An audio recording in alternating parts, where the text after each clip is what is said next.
Bom, para quem não me conhece, meu nome é Clécia, eu sou professora da Unesp aqui em São José dos Campos e eu trabalho basicamente em 3 linhas. Fogo, porque, enfim, eu tenho uma experiência de acadêmica com pesquisas com fogo, eu oriento na pós-graduação com incêndios e tal, e na graduação e também na pós eu oriento com assuntos relacionados à restauração e conservação. Então, eu vou trazer um pouco dessas 2 experiências aqui na minha fala. Então, eu vou começar falando um pouquinho sobre fogo. Bom, preciso fazer uma breve introdução de que o fogo ele é complexo, né? A gente acha que fogo é ruim, sempre é ruim, né? E, na verdade, não é bem assim. Então, eu começo a minha disciplina, a Lígia deve estar se lembrando aqui, que é a minha aluna que acabou de defender o mestrado, começo a disciplina falando que a questão do fogo ela é muito complexa e que ela depende, a resposta ao fogo, ela é dependente do tipo de bioma e dos ecossistemas que compõem esse bioma, porque o bioma ele é um complexo vegetacional, né, para ser mais simples. Então, por exemplo, para falar da Mata Atlântica, dentro da Mata Atlântica a gente tem as florestas umbrófila aberta, mista e densa, estacional, semidecidual e decidual, o campo de altitude, restinga e manguezal. Então, a gente poderia falar que, de maneira geral, na Mata Atlântica o fogo é ruim, certo? Mas pode ser que para o campo de altitude houvesse fogo, né, muito antigo, desencadeado por raios, não pelo ser humano, há muitos anos atrás, e que ele não fosse necessariamente ruim. Tá? Então, dentro dos biomas, também pode haver ecossistemas cuja ação do fogo não fosse necessariamente ruim. Mas, de uma maneira geral, a gente divide os biomas em três ações que o fogo desempenha sobre esses biomas. Então, ou eles são positivamente influenciados pelo fogo, ou eles são negativamente influenciados, ou eles são neutros. E aí eu colocaria um neutros bem entre aspas, porque a gente tem bem poucos elementos para poder falar isso. Então, dentre os que são positivamente influenciados, a gente tem os ecossistemas savânicos e campestres, que no Brasil são representados pelo Pantanal, pelo Cerrado e pelos Pampas. Eu não estou falando aqui que aqueles incêndios que aconteceram ano passado no Pantanal foram positivos, tá? Porque aí a gente vai falar do que vem na sequência, que é um regime de fogo. E o ano passado a gente teve uma disrupção de um regime de fogo, né? Uma completa bagunça do que seria um regime de fogo. Tá? Mas, teoricamente, se esses incêndios fossem próximos do que eles eram no seu regime natural de queimadas, então, no Pantanal, no Cerrado e nos Pampas, o fogo seria positivo, porque, basicamente, ele melhora uma série de funções ecológicas dentro desses biomas.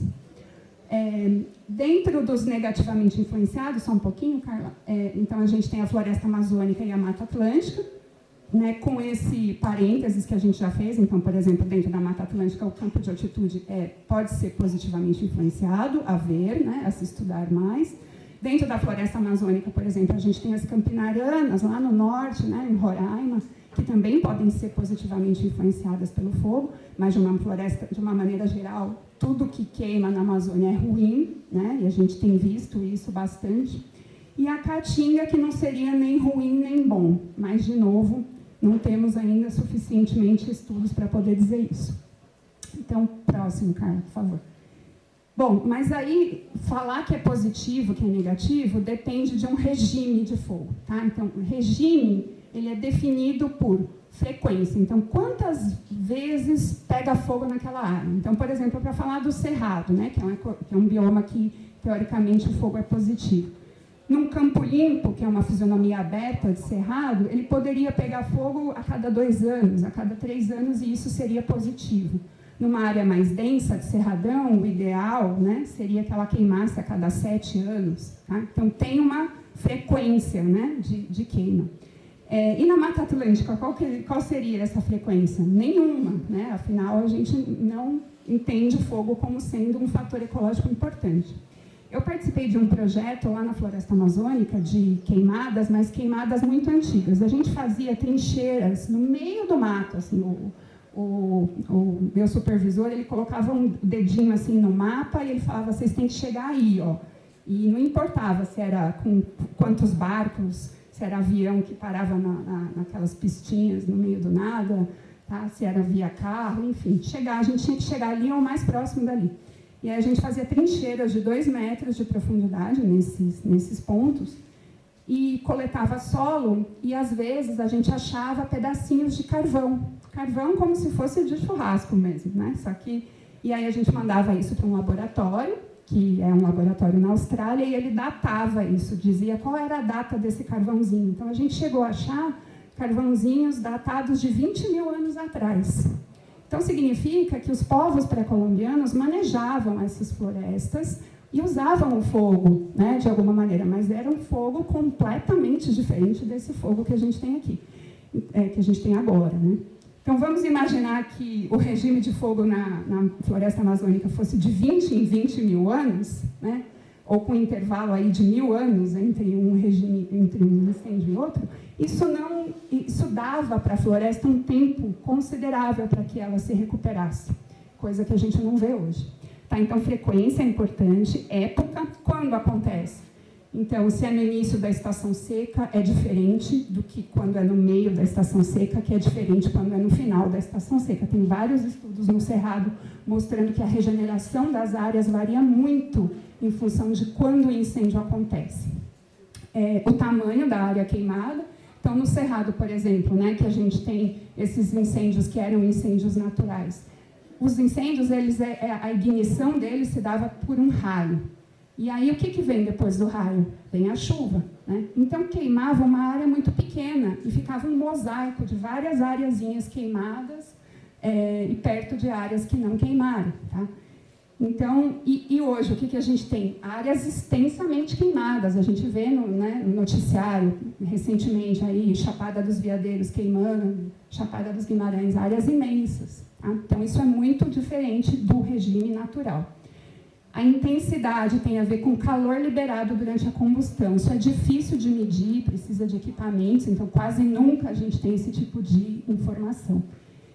E a severidade, que é dada pelo dano à vegetação e pelas infraestruturas humanas, isso sim já é mais fácil, né? É visual. E o tipo de queima, se é de copa, se é de superfície ou se é subterrâneo. A maior parte dos nossos incêndios são de superfície, tá? Diferente de quando a gente vê as florestas lá na Califórnia queimando, também no noticiário, são incêndios de copa, tá? E os incêndios subterrâneos a gente vê geralmente em áreas turfeiras, né? Áreas de turfa. Tá? Então, tudo isso define um regime de queima de alguma área, tá certo? Próximo, por favor. Bom, o vale, ele tem queimado e tem queimado cada vez mais. Então, esse aqui foi um gráfico que eu produzi de 5 em 5 anos só, os dados estão lá anuais, desde 2000, no site do programa Queimadas do INPE. E a gente, então, eu tirei esses dados, né, só do Vale do Paraíba Paulista, então a gente nota que de 2001 para 2010, então no intervalo de 10 anos, já houve praticamente uma duplicação do número de focos de queimadas no Vale, e de 2015 para cá, super subiu, né? Então, um negócio absurdo.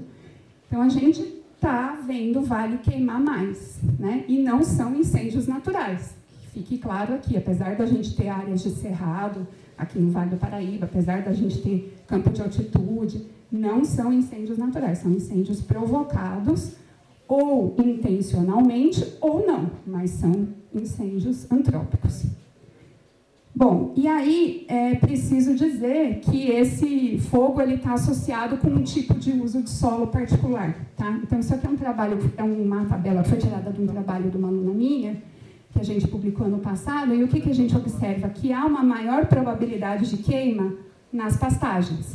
E as pastagens, elas ocupam quase metade por cento da paisagem do Vale do Paraíba, né?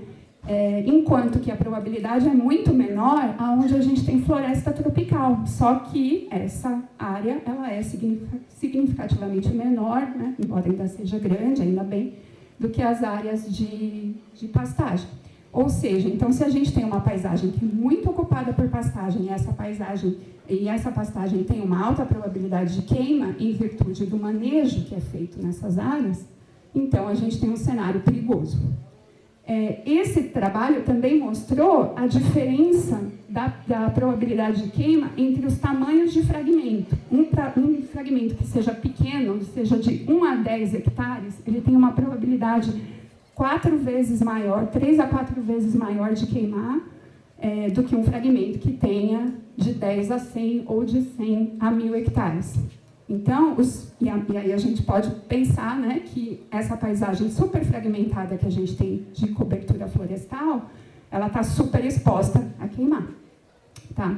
Então, é isso que está escrito ali. A gente tem uma elevada probabilidade de ignição em virtude da presença de pastagens e a gente tem pequenos fragmentos muito sujeitos à queima.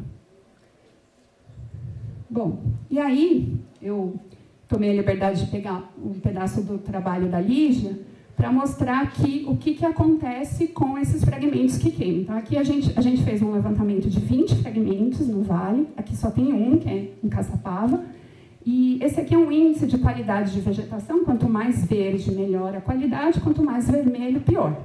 Então, o que a gente nota? Nessa imagem aqui da esquerda é antes do fogo, aqui foi no ano do fogo, e 1 ano depois do fogo. Então, o fragmento ele já não tinha uma super qualidade, que dá para ver antes do fogo mesmo, que há pontos em vermelho. Mas quando queima, uma parte considerável dele se torna vermelho. No ano seguinte, uma parte dele se recupera, mas não completamente. Então, a gente ainda vai olhar para quanto tempo demora, a partir só da imagem, que uma coisa é o que a imagem diz, a outra é entrando lá dentro do fragmento para ver o que acontece com esse fragmento. Mas a gente já viu, por alguns fragmentos que a Lígia entrou, que há uma mudança na composição florística, que há uma mudança na estrutura da floresta e que há uma mudança na funcionalidade dessas florestas. Ou seja, a gente está perdendo diversidade florística, estrutural e funcional dessas florestas em virtude da queima. Estágio médio avançado, esse fragmento? Oi? Estágio médio avançado. Sim. Bom, e aí teve um outro trabalho de uma aluna minha, que foi a Maísa, e a gente não trabalhou só com áreas florestais, a gente foi ver as áreas agrícolas das propriedades. Então, aqui foram 7 propriedades em Monteiro, Lobato, São José e Pinda, que estão aqui, né? Então, de A a G, são as 7 propriedades, e a gente perguntou para os proprietários se tinha havido queima nos últimos anos. E dos 7, só 2 relataram que não. Tá? Então, ou seja, está havendo uma perda de produtividade agrícola nas áreas em função das queimadas. E notem, vocês não conseguem ver, mas são queimadas recentes, então 2017, 2010, 2019, né? Tem algumas mais antigas. Então, efetivamente, não é apenas a perda de área florestal que a gente está acontecendo, mas também a perda agrícola dessas áreas. Pode passar. Bom, então né, o cenário está posto. E aí, o que a gente vai fazer? Então, a gente precisa construir planos de manejo integrado de fogo, que a gente chama de MIF, construir brigadas, né, programas de brigadas, criar um sistema acessível de informações sobre o fogo para a região. Esse sistema até já existe, né, no programa Queimadas. A gente só precisa tornar isso mais acessível para que, como disse o Fabiano, o produtor consiga olhar e falar, essa área aqui, não é que ela é normal, que nunca é normal, viu, Fabiano? Mas, assim, essa área aqui está suscetível à queima. Então, o que eu vou fazer para prevenir essa queima? Tá? E lutar e agir pela criação de instrumentos financeiros, né, que é importante. Então, tem um projeto de lei, atualmente, em tramitação no Senado, tentando criar uma política nacional de incêndios, né, de queimadas. Isso é algo importante, porque dentro da lei, um dos instrumentos é a criação de instrumentos financeiros para lutar por isso, né, por esse entendimento e esse combate aos incêndios quando é necessário. Bom, e o que é MIF, para quem não sabe? Então, o MIF é um modelo de planejamento, isso está lá no projeto de lei. É um modelo de planejamento e gestão que associa aspectos ecológicos, culturais, socioeconômicos e técnicos na execução, integração, monitoramento, avaliação e adaptação de ações relacionadas com o uso de queimas prescritas e controladas e a prevenção e combate aos incêndios com vistas à redução de emissões de material particulado, gases de efeito estufa, conservação da biodiversidade, redução de severidade de incêndios, respeitado o uso tradicional e adaptativo do fogo. Então, por favor, próximo. Então, aqui eu trouxe só um exemplo dessa plataforma, que é uma empresa que eles constroem MIFs, né, que são esses manejos, mas o MIF, então, ele é composto por uma série de etapas. Então, ela parte aqui de uma etapa em amarelo, onde a gente previne com base em legislação, com base em conscientização, como o Carlos bem disse, passando por uma parte onde a gente fica de prontidão, então a gente faz detecção, a gente treina brigadas, a gente faz cursos, a gente faz monitoramento, até a parte que realmente é a resposta, quando o incêndio aconteceu, então precisa combater, né? E, por fim, a recuperação dessa área, quando realmente aconteceu. Então, o ideal é que a gente trabalhe nisso tudo aqui antes, para que a gente não precise fazer combate, né? Mas, infelizmente, ultimamente a gente tem literalmente apagado fogo na região, né? E não só na região, no Brasil de uma maneira geral. E aí, a parte do fogo eu vou encerrar, né? Porque a gente vai falar um pouquinho do monitoramento das áreas, mas eu acho que, e aí eu já coloco aqui um desafio para quem quiser fazer parte, a gente precisa submeter um projeto, FEHIDRO, ou enfim, um grande projeto para construir um manejo integrado, um plano de manejo integrado de fogo para o Vale do Paraíba. Isso é urgente. A gente vai perder áreas de restauração se não aceirarmos, se não monitorarmos, se não treinarmos brigadas, vai. Tá? E, então, é urgente fazer isso. Tá bom? Próximo, Carlos. Bom, então eu vou falar um pouquinho do monitoramento, né? O Fabiano falou que monitoramento é essencial. É essencial. Por quê? Porque a gente só consegue ver o que está dando certo e o que não está dando certo fazendo monitoramento. Tá? E a primeira coisa do monitoramento é se perguntar aonde é que eu quero chegar com essa restauração. Então, eu trouxe aqui essa figura que, inclusive, eu mostrei ontem lá no evento da década, que é, bom, eu não preciso ter como compromisso retomar o ecossistema original antes do distúrbio, né, ou antes do impacto. Eu posso simplesmente falar, não, eu quero fazer um SAF, né, que, obviamente, por mais que ele seja excelente, ele não é a floresta original. Então, não tem problema. O importante é definir um objetivo. Ou não, eu só quero reduzir o impacto e transformar a área numa área de uso público. Tudo bem, desde que esse seu objetivo esteja claro e bem definido. Tá? Próximo, Karine. Então, aqui é importante diferenciar o monitoramento da avaliação, né? O monitoramento ele é uma coisa que é contínua, então tem que ser feita ao longo de um tempo, e a avaliação não. A avaliação é uma foto de um instante. Tá? Então, ele a avaliação é uma coisa de um momento. Então, aqui é uma definição que está lá na cartilha dos conceitos e definições associadas à prática de restauração do extinto IF. Então, está lá, o que é o monitoramento? É a observação e o registro regular das atividades de um projeto ou programa para verificar se os seus objetivos estão sendo atingidos nos prazos esperados. Então, vamos lá, olha, tem regular, né? Então precisa ser algo que tenha uma certa continuidade, uma frequência. Precisa ver quais são os seus objetivos para ver se eles foram atingidos e tem prazo também. Tá? Então, pensem nessas questões. Aí, para isso, a gente precisa de indicadores claros e metas, que são os valores de referência, para dizer, bom, tenho 30 espécies, beleza, cheguei ou não cheguei aonde eu tinha que chegar. Há muitos indicadores, mas, de uma maneira geral, eles estão associados à estrutura, composição e funcionamento de florestas, né, de comunidades vegetais. Então, por exemplo, em estrutura, qual é a altura média das plantas, ou a altura média do dossel, quantos estratos a gente tem, composição, qual é a riqueza de espécies, tem nativa, não tem tem invasora, não tem, funcionamento, qual é a porcentagem de mortalidade, por exemplo, da área. Tá? Então, geralmente, eles estão aí entre esses 3. Bom, e aí eu vou resgatar um pouquinho do que o Luiz Mauro falou. Então, a gente tem, atualmente, tem que seguir a resolução SMA 32 e a portaria CBRN1 de 2015, mas agora tem a resolução conjunta SA acima 4 de 21. Então, a gente ainda está aí entendendo, né, o que a gente vai fazer com essas normas. Mas tem lá no artigo 16 da SMA 32, o restaurador deverá monitorar periodicamente as áreas em restauração até que a recomposição tenha sido atingida. Bom, como é que se faz isso? De acordo com a SMA 32, era preciso, então pega a área do projeto, se ela tem menos de 1 hectare, você tem que fazer 5 parcelas. Se ela tem mais de 1 hectare, você tem que pegar o número de hectares, então vamos supor 14. Né? A área tem 14 hectares. Então, 14 mais 4, 18. Então, você tem que montar 18 parcelas. Aqui, eles falam que é limitado a um número máximo de 50.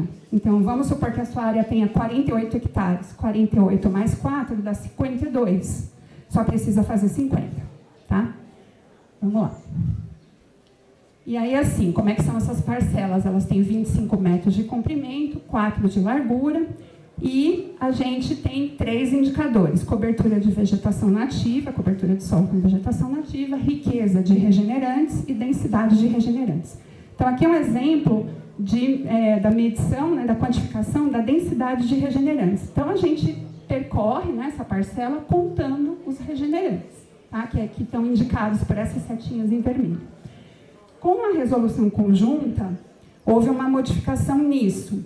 Agora, se a propriedade tem mais de 4 módulos fiscais, é preciso fazer esse método com as parcelas. Se ela tem menos de 4 módulos fiscais, o que se faz é um caminhamento dentro da área, observando esses 3 indicadores. A gente ainda vai entender como é que essas 2 resoluções, SMA 32 e SMA 4, vão conversar. Tá? Próximo. E aí aqui são os valores de referência, que também mudaram em virtude dessa nova resolução. Então, vejam, a gente tem aqui os 3 indicadores: cobertura de solo com vegetação nativa, densidade de regenerantes, riqueza de regenerantes, os valores de acordo com os anos, então 2, 4, 6, 10 e o 20, que é o valor final. E aí, então, vamos supor, se eu fiz o monitoramento dentro de até os 2 anos e eu vi que a área está com 10% de cobertura de vegetação nativa, isso está no nível crítico, tá? Então, é ruim, péssimo, tá? Se tiver de 10 a 70, está no regular mínimo. Se tiver de 70 a 100, está no regular adequado. Tá? Então, precisa ir enxergando e vendo como é que os indicadores vão entrando, né, nesses valores de referência, e só pode atestar a recomposição da área, 20 anos, né, quando alcançar os valores de referência do regular adequado, senão vai ter que continuar monitorando. Bom, e aí tem uma pergunta, né, que todo mundo se faz quando saiu a resolução SMA 32, se os indicadores são bons, que são 3 indicadores, né? Cobertura de vegetação nativa, riqueza de regenerantes e densidade de regenerantes. Então, esse ano eu me dediquei a fazer um trabalho com o Rafael Chaves, que é da CIMA, né? E ele também é presidente da SOBRE, da Sociedade Brasileira de Restauração, pegando vários desses dados que a CIMA tem para avaliar se esses indicadores, né, esses 3 indicadores da resolução SMA 32, eles estão relacionados a indicadores mais complexos. Então, por exemplo, a presença de espécies zoocóricas, né, que são espécies que são dispersas por animais. Isso é importante porque nos diz da relação da presença dos animais fazendo restauração das áreas. Então, a gente fez uma série de relações dos 3 indicadores da CIMA com outros indicadores e eles foram positivamente relacionados, mostrando o quê? Que os indicadores da CIMA, apesar deles serem simples, da CIMA não, na resolução SMA 32, apesar deles serem indicadores simples, eles estão dando respostas sobre as áreas que são respostas mais complexas. Tá? Então, os indicadores, sim, são bons porque eles se relacionaram positivamente com indicadores mais complexos. E aí é importante dizer o seguinte, é importante que sejam os três, porque tem gente que fala, não precisa de densidade de regenerantes e riqueza de regenerantes, pode tirar só um. Não, os três são importantes porque eles se complementam. Bom, para acabar, porque eu acho que até já estourei o meu tempo, queria mostrar algumas fotos do monitoramento que a gente está fazendo das áreas daqui, usando todo esse protocolo da resolução SME32. Então, esse é um trabalho que é o trabalho da Joyce Pagotto, que é uma aluna que eu estou orientando. E aqui tem algumas fotos. Então, o que a gente está fazendo? A gente marcou todos os indivíduos com fitas, que dá para ver aqui nesse laranjinha. E, enfim, a gente mede CAP de todos os indivíduos, altura e diâmetro de copa. Já foram 2 inventários, a gente vai fazer mais um agora em dezembro. E a nossa quantificação, uma vez que é semeadura, que são áreas de semeadura, a gente está fazendo avaliações por cova. Então, a gente vai ter várias respostas de, por exemplo, quantas plantas por cova é necessário, se tem muito, se tem pouco, se a densidade das plantas estão, de alguma maneira, afetando a regeneração, ou o que está vindo embaixo. Tá? Então, esse tipo de resposta é o que a gente vai ter. E o Fabiano também me pediu para lembrar que a gente também, o Fernando do IPA também está fazendo o monitoramento usando imagens de drone. É isso. Obrigada.